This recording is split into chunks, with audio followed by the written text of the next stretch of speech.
ओम शांति। आज का टॉपिक है समय का मूल्य और सदुपयोग। श्री परमात्मा की इस विचित्र सृष्टि में मनुष्य शरीर एक अमूल्य एवं विलक्षण वस्तु है। ये उन्नति करने का एक सर्वोच्च साधन है। इसको प्राप्त करके सर्वोत्तम सिद्धि के लिए सदा सतत चेष्टा करनी चाहिए। इसके लिए सर्वप्रथम आवश्यकता है ध्येय की, निश्चय करने की।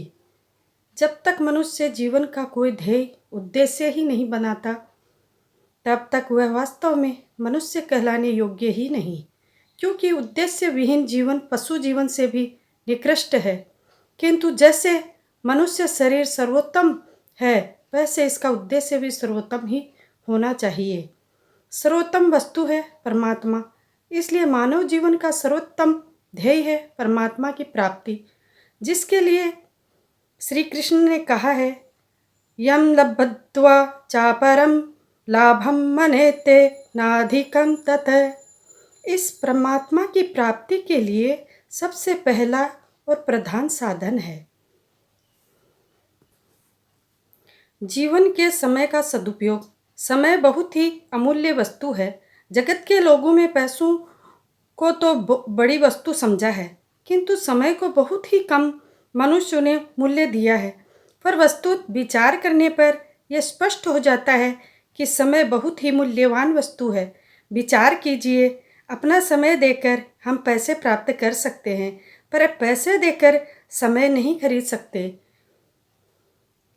अंतकाल में जब आयु शेष हो जाती है, तब लाखों रुपए देने पर भी 1 घंटे समय की कौन कहे, 1 मिनट भी नहीं मिल सकता। समय से विद्या प्राप्त की जा सकती है, पर विद्या से समय नहीं मिलता। समय पाकर ये एक मनुष्य कई मनुष्य बन जाते हैं, अर्थात बहुत बड़ा परिवार बढ़ सकता है। पर समस्त परिवार मिलकर भी मनुष्य की आयु नहीं बढ़ा सकता। समय खर्च करने से संसार में बड़ी भारी प्रसिद्धि हो जाती है, पर उस प्रसिद्धि से जीवन नहीं बढ़ सकता। समय लगाकर हम जमीन जायदाद, हाथी घोड़े, धन, मकान आदि अनेक चल अचल सामग्री एकत्र कर सकते हैं, पर उन संपूर्ण सामग्रियों से भी आयु वृद्धि नहीं हो सकती। यहाँ एक बात और ध्यान देने की है कि रुपए, विद्या, परिवार, प्रसिद्धि, अनेक सामग्री आदि के रहते हुए भी जीवन का समय न रहने से मनुष्य मर जाता है, किंतु उम्र रहने पर तो सर्वस्व नष्ट हो जाने पर भी मनुष्य जीवित रह सकता है। इसलिए जीवन के आधारभूत इस समय को बड़ी ही सावधानी के साथ सदुपयोग में लाना चाहिए, नहीं तो ये बात ही बात में बीत जाएगा। क्योंकि यह तो प्रतिक्षण बड़ी तेजी के साथ नष्ट हुआ जा रहा है। रुपए आदि तो जब हम खर्च करते हैं तभी खर्च होते हैं, नहीं तो तिजोरी में पड़े रहते हैं। पर समय तो अपने आप ही खर्च हो चला जा रहा है, उसका खर्च होना कभी बंद होता ही नहीं। अन्य वस्तुएं तो नष्ट होने पर भी पुनः उत्पन्न की जा सकती है, पर गया हुआ समय किसी प्रकार भी लौटाया नहीं जा सकता। अतः हमें उचित है कि बचे हुए समय के एक क्षण को भी निरर्थक नष्ट न होने देकर अतिकृपण के धन की तरह उसकी कीमत समझकर उससे ऊंचे से ऊंचे काम में लगाए। प्रथम श्रेणी का सर्वोत्कृष्ट काम है पारमार्थिक पूंजी का संग्रह। दूसरी श्रेणी का काम है सांसारिक निर्वाह के लिए न्यायपूर्वक द्रव्योपार्जन। इनमें से दूसरी श्रेणी के काम में लगाया हुआ समय भी भाव के सर्वथा निष्काम होने पर पहली श्रेणी में ही गिना जा सकता है। इसके लिए हमें समय का विभाग कर लेना चाहिए। जैसे कि भगवान ने कहा है, युक्तार विहारस्य युक्त चेष्टस्य कर्मसु युक्त स्वप्नम बोधस्य योगो भवति दुःखः। दुखों का नाश करने वाला योग तो यथा योग्य आहार विहार करने वाले का, कर्मों में यथा योग्य चेष्टा करने वाले का और यथा योग्य सोने तथा जागने वाले का ही सिद्ध होता है। इस श्लोक में अवश्य करने की 4 बातें बताई गई है। युक्ताहार विहार, शरीर निर्वाहत, उचित चेष्टा, यथायोग्य सोना और यथायोग्य जागना। पहले विभाग में शरीर को सशक्त और स्वस्थ रखने के लिए शौच, स्नान, घूमना, व्यायाम, खान पान, औषधि सेवन आदि चेष्टाएं सम्मिलित हैं। दूसरा विभाग है जीविका पैदा करने के लिए, जिसमें ब्राह्मण, क्षत्रिय, वैश्य और शूद्र आदि के लिए अपने अपने वर्ण धर्म के अनुसार न्यायपूर्वक कर्तव्य कर्मों का पालन करना बतलाया गया है। तीसरा विभाग है शयन करने के लिए, इसमें कोई विशेष उल्लेखनीय बात नहीं है। अब चौथा प्रमुख विभाग है जागने का। इस श्लोक में अवबोध का अर्थ तो रात्रि में 6 घंटे सोकर अन्य समय में जगते रहना और उनमें प्रातः साय दिन भर में 6 घंटे साधन करना, परंतु अवबोध से यहाँ वस्तुत मोह निद्रा से जागकर परमात्मा की प्राप्ति करने की बात को ही प्रधान समझना चाहिए।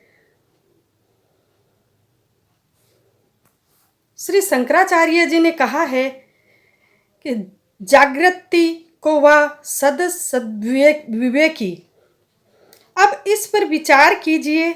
हमारे पास समय है 24 घंटे और काम है 4, तब सम्मान विभाग करने से एक एक कार्य के लिए 6-6 घंटे मिलते हैं। उपयुक्त 4 कामों में आहार विहार और शयन, यह 2 तो खर्च के काम हैं, और व्यापार तथा अवबोध साधन करना, ये 2 उपार्जन के काम हैं। इस प्रकार खर्च और उपार्जन दोनों के लिए क्रम से 12-12 घंटे मिलते हैं। इनमें लगाने के लिए हमारे पास पूंजी है 2, एक समय और दूसरा द्रव्य। इनमें से द्रव्य तो लौकिक है, पूंजी है, और समय अलौकिक पूंजी है। आहार विहार में तो द्रव्य का व्यय होता है और शयन में समय का। इसी प्रकार जीविका और अवबोध साधन करने में केवल समय का व्यय होता है, किंतु अलौकिक पूंजी रूप समय का तो चारों में ही व्यय होता है। अब हमें सोचना चाहिए कि अलौकिक पूंजी को खर्च करके तो अलौकिक लाभ ही प्राप्त करने योग्य है। साधारणतः आहार विहार और जीविका के कार्य से हम लौकिक लाभ ही उठाते हैं तथा शयन में तो श्रम दूर करने के सिवा कोई विशेष लाभ की बात दिखती ही नहीं, परंतु यही सब कर्म यदि निष्काम भाव से किए जाएं तो सर्वोत्तम अलौकिक लाभ प्रदान कर सकते हैं। यहाँ एक बात और समझने की है कि यदि साधन भी सकाम भाव से किया जाता है तो वह समय भी लौकिक लाभ ही देने वाला होता है, और निष्काम से करने पर वही साधन अलौकिक लाभ देने वाला हो जाता है। अतः हमें सभी काम निष्काम भाव से ही करने चाहिए। अभिप्राय ये है कि हमें अवबोध मोह निद्रा से जागकर परमात्मा की ओर ही अपनी सब क्रियाओं का लक्ष्य बना लेना चाहिए। इसमें हमको जो अब तक केवल सांसारिक लौकिक लाभ ही हो रहा था उसकी जगह अलौकिक लाभ होने लगेगा, और इस प्रकार हम लौकिक पूंजी को भी अलौकिक पूंजी बना सकेंगे। ये बात तो ऊपर कही जा चुकी है कि आहार विहार और शयन ये दोनों खर्च के काम है। इनमें भी आहार विहार में तो द्रव्य का खर्च है और शयन में जीवन का। इसी प्रकार जीविका और अवबोध ये दोनों उपार्जन के काम हैं। इनमें आजीविका में द्रव्य का उपार्जन होता है और अवबोध में नित्य जीवन मोक्ष का उपार्जन। अतः मनुष्य को चाहिए कि नित्य जीवन के उपार्जन का समय जो कि अलौकिक है, द्रव्योपार्जन के साधन आजीविका के कार्य में न लगाएं, प्रत्युत उसमें भी निष्काम भाव और भगवत स्मृति को सम्मिलित करके उसे नित्य जीवन के उपार्जन का साधन बना ले। शयन में जीवन का खर्च और अवबोध में नित्य जीवन का उपार्जन होता है, इसलिए जितना संभव हो द्रव्य के खर्च के कारण भूत आहार विहार से और जीवन के खर्च के कारणभूत शयन में से समय निकालकर निष्काम भावपूर्ण द्रव्योपार्जन में तथा नित्य जीवन अवबोध साधन करने में समय लगाए। यह भाव ये है कि शौच स्नान आदि में यदि 5 घंटे से ही काम चल जाए तो 7 घंटे निष्काम भाव पूर्वक द्रव्योपार्जन आदि कर्मों में लगावें और यदि सोच स्नान आदि में 4 घंटे से ही काम चल जाए तो 8 घंटे निष्काम भाव से द्रव्योपार्जन में लगावें। इसी तरह सोने में यदि 5 घंटे से ही काम चल जाए तो 7 घंटे भजन ध्यान जप स्वाध्याय सत्संग पूजा पाठ आदि परमार्थिक साधन में लगाने चाहिए। और यदि शयन में 4 घंटे से ही काम निकल जाए तो 8 घंटे भजन ध्यान आदि में अवश्य लगाने चाहिए। तात्पर्य ये है कि आय अधिक और व्यय कम होना चाहिए, अर्थात हो सके जितना समय निद्रा से निकालकर तो लगाया जाए भजन में और खान पान आदि से समय निकालकर लगाया जाए निष्काम भावपूर्वक आवश्यक काम काज में। क्योंकि कामकाज करते समय भी यदि निष्काम भाव रखकर भगवत आज्ञा से न्यायपूर्वक कर्तव्य पालन किया जाए तो वह समय भी भजन में ही लगा समझा जा सकता है तथा खान पान आदि भी केवल भगवत प्राप्ति के उद्देश्य से ही किया जाए तो वह भी एक तरह से भजन ही है। एवं निंद्रा भी भगवत प्राप्ति के उद्देश्य से ली जाए तो वह भी भजन में ही सम्मिलित हो सकती है। इनमें भी साथ साथ भगवान के नाम जप और स्वरूप का ध्यान तो करते रहना ही चाहिए। इस प्रकार उद्देश्य एक बन जाने पर तो सभी कार्य भगवत प्राप्ति कराने वाले हो जाते हैं। जैसे किसी नदी के बहुत बड़े प्रवाह को भी जब नहरें निकालकर अनेक शाखाओं के रूप में विभाजित कर दिया जाता है तब वह बहुत बड़ा प्रवाह भी अपने एकमात्र अंतिम लक्ष्य समुद्र तक नहीं पहुंच पाता और पृथ्वी पर ही इधर उधर बिखर कर समाप्त हो जाता है। किंतु किसी नदी का एक साधारण प्रवाह भी यदि अपने लक्ष्य समुद्र की और एक ही रूप में से चलता रहता है तो अन्य छोटे छोटे निर्झर आदि अनेक शाखाओं के प्रवाह भी उसी में आकर सम्मिलित होते हैं रहते हैं और वही बहुत बड़ा प्रवाह बनकर अपने गंतव्य लक्ष्य समुद्र तक पहुंच जाता है। इसी प्रकार उद्देश्य अनेक होने पर अर्थात कोई निर्धारित लक्ष्य न होने पर या केवल लौकिक लक्ष्य होने पर बड़े बड़े कार्य और परिश्रम भी वास्तविक कार्य की सिद्धि नहीं कर सकते, किंतु ध्येय एक और केवल परमार्थिक होने पर साधारण से साधारण क्रिया भी बहुत कुछ कर सकती है, अर्थात उनसे भी भगवत प्राप्ति हो सकती है। क्योंकि जिसका लक्ष्य भक्त ध्रुव की तरह ध्रुव यानी अटल है वही निर्बाध रूप से और शीघ्र सिद्धि प्राप्त कर सकता है। उसके मार्ग में कोई भी विघ्न बाधाएं नहीं आती, जो आती है वे भी सहायक ही हो जाती है। संसार के मनुष्यों को 3 भागों में बांटा जा सकता है, द्वेषी, प्रेमी और उदासीन। ध्रुव जी को उनसे द्वेष रखने वाली माता सुरुचि ने भी यही उपदेश दिया कि इस पद को प्राप्त करने के लिए तुम भगवान विष्णु की आराधना करो, और उनसे प्रेम करने वाली माता सुनीति ने भी इसी का समर्थन किया तथा उदासीन श्री नारद जी ने भी अंत में श्री विष्णु भक्ति का ही उपदेश किया। कहने का अभिप्राय यह है कि जिसकी साधना तपस्या का लक्ष्य ध्रुव है, अटल है, उसके लिए कोई बाधक नहीं। द्वेषी, प्रेमी या उदासीन सभी विभिन्न प्रकार से उसके सहायक ही बन जाते हैं, किंतु हिरण्यकशिपु की भांति जिसका लक्ष्य पारमार्थिक नहीं, उसकी क्रियाएं बलवती होने पर भी वास्तविक सिद्धि नहीं दे सकती।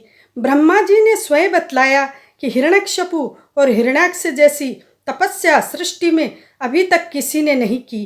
हजारों वर्षों तक ऐसी कठोर तपस्या करने पर भी उनका लक्ष्य पारमार्थिक न होने से वास्तविक सिद्धि नहीं हुई। उनके विरोधी और उदासीन व्यक्तियों की तो बात ही क्या, सहायक भी छिन्न भिन्न हो गए। अतः मनुष्य को उचित है कि अपना लक्ष्य एक परमात्मा को बनाकर सावधानी के साथ तत्परतापूर्वक यथोरीति से कर्तव्य कर्म करता रहे। ऐसा करने पर वह अनायास ही परम ध्येय की सिद्धि कर सकता है। आवश्यकता है सजग रहने की। सावधानी मनुष्य को हर समय जागरूक होकर इस बात का ध्यान रखना चाहिए कि मन, इंद्रियों और शरीर आदि की चेष्टाएं कहीं संसार को मूल्यवान समझकर न होने लग जाए, अर्थात संसार लक्ष्य न बन जाए। इस प्रकार हर समय एक लक्ष्य सिद्धि की जागृति बनी रहनी चाहिए। लक्ष्य स्थिर करके चलने वाले के लिए निम्नलिखित दो बातों में से किसी एक को भली भांति समझ लेने और निरंतर स्मरण करने की तो बहुत ही आवश्यकता होती है। दोनों रहे तब तो कहना ही क्या है। एक तो ये है कि हमें पहुंचना कहाँ है, और दूसरी ये है कि उसका मार्ग कौन सा है। जैसे हमें किसी पहाड़ पर एक देव मंदिर में जाना है, तो पहले उसका दिग्दर्शन हो जाए कि कहाँ जाना है, तो फिर हम उस दिशा की ओर दृष्टि करके चलते रहें, अथवा मंदिर न दिखने पर भी हमें केवल रास्ता मिल जाए कि इस रास्ते से इस प्रकार पहाड़ पर स्थित देव मंदिर में पहुंचा जा सकता है, तो हम केवल रास्ते के आधार पर ही चल सकते हैं। पहले लक्ष्य के स्वरूप को समझना चाहिए कि परमात्मा की प्राप्ति क्या है। भगवान ने गीता में बतलाया है, ये लभता चा परम लाभम मने तेनाधिकम तत् यस्मिन् सिद्धत तो न दुखे न गुरुणापि विचलते।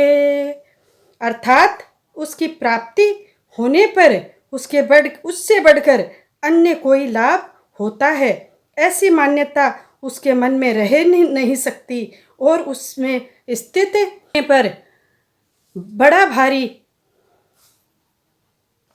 दुख भी उससे कभी विचलित कर नहीं सकता।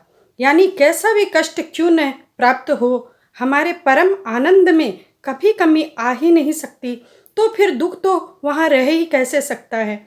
दुख का तो वहाँ आरंभ ही नहीं हो सकता, क्योंकि सुख में कमी आने से ही दुख के आने की गुंजाइश रहती है, और सुख की कभी किंचित भी कमी वहाँ रहती नहीं। उस स्थिति में हर समय एक रस समता बनी रहती है। राग, द्वेष, हर्ष, शोक, चिंता, भय, उद्वेग आदि भाव अंतकरण में कभी हो ही नहीं सकते। कर्म, क्लेश, विकार, अज्ञान, संशय, भ्रम आदि दुख और दुख के कारणों का सदा के लिए विनाश हो जाता है। ये है वस्तु स्थिति, यही प्राप्तव्य है और यही गंतव्य लक्ष्य है। दूसरा है मार्ग। मार्ग क्या है? हम कोई भी काम करें वह होना चाहिए शास्त्र विहित और हमारे लिए विशेष रूप से निर्धारित किया हुआ। उस काम को राग द्वेष रहित होकर भगवत आज्ञा मानकर केवल भगवत प्राप्त्यर्थ भगवत चिंतन करते हुए निष्काम भाव से तत्परता पूर्वक करते रहें।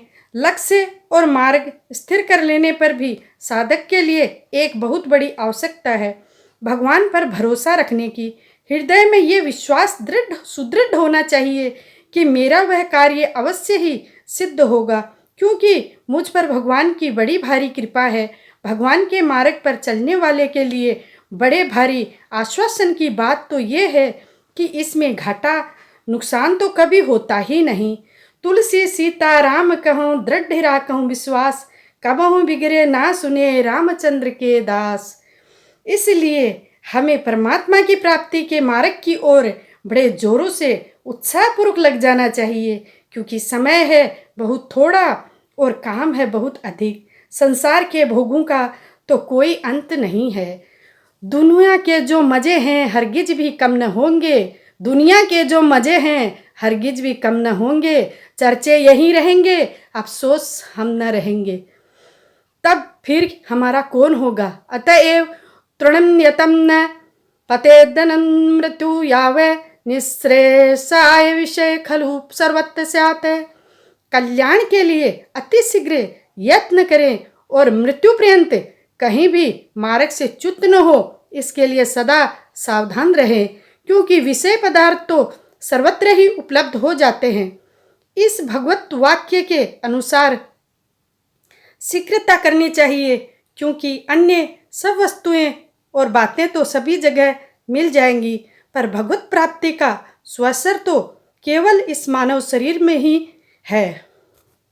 जब तक ये शरीर है, स्वस्थ है और जब तक वृद्धावस्था दूर है तथा जब तक इंद्रियों की शक्ति नष्ट नहीं हुई है एवं जब तक आयु क्षय नहीं हुआ तब भी तक समझदार मनुष्य को आत्म कल्याण के लिए महान प्रयत्न कर लेना चाहिए, अन्यथा घर में आग लग जाने पर कुआं खोदने से परिश्रम करने से क्या लाभ। ओम शांति, ओम शांति, ओम शांति।